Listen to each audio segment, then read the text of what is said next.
Hi friends, ரொம்ப நாள் ஆச்சு வீடியோ போட்டு. இன்றைக்கி போடுறோம் பாருங்கள். நாங்கள் நேற்று ஊருக்கு போயிருந்தோம். ஊர்லேருந்து மிளகாத்தூள் அரைச்சி எடுத்துகிட்டு வந்துருந்தோம். அந்த மிளகாத்தூளை வச்சு ஃப்ரெஷ்ஷாக ஒரு தக்காளி குழம்பு எப்படி பண்ணுறதுன்னு பார்க்கலாம் வாங்க. அதுக்கு தேவையான பொருட்கள்: கடுகு, ஜீரகம், காஞ்ச மிளகாய், கருவேப்பிலை, கொத்தமல்லி, பூண்டு. அடுத்து தக்காளி நல்லா வேக வச்சு கரைச்சி வச்சுருக்கோம். அதில் கொஞ்சம் தேங்காய் தூவிருக்கோம் மேலே, அவ்வளோதான். இப்போ இதை தாளிச்சிடலாம்.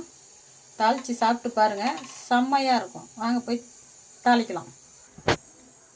எண்ணெய் ஊற்றியாச்சுங்க. இப்போ கடுகு, ஜீரகம் போட்டுக்கலாம்.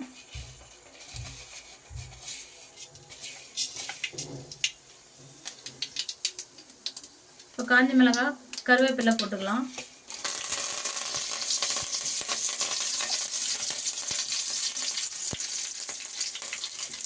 அடுத்து பூண்டு போட்டுக்கலாம்.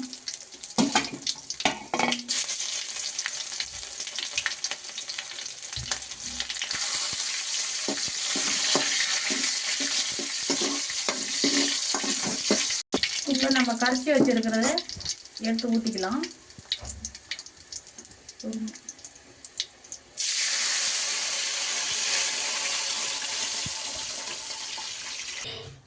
பாருங்கள், நல்லா கொதிக்குது. இப்போ கொத்தமல்லியை போட்டு ஆஃப் பண்ணிடலாம். இதுக்கு காமனாக இருக்க ஆம்லேட்டு இல்லைன்னா அப்பளம், அதையும் விட்டால் உருளைக்கிழங்கு பொரியல் செம்ம காமனுங்க. செஞ்சு சாப்பிட்டு பாருங்கள். இப்போ நம்ம ஆம்லேட் ரெடி பண்ணிக்கலாம்.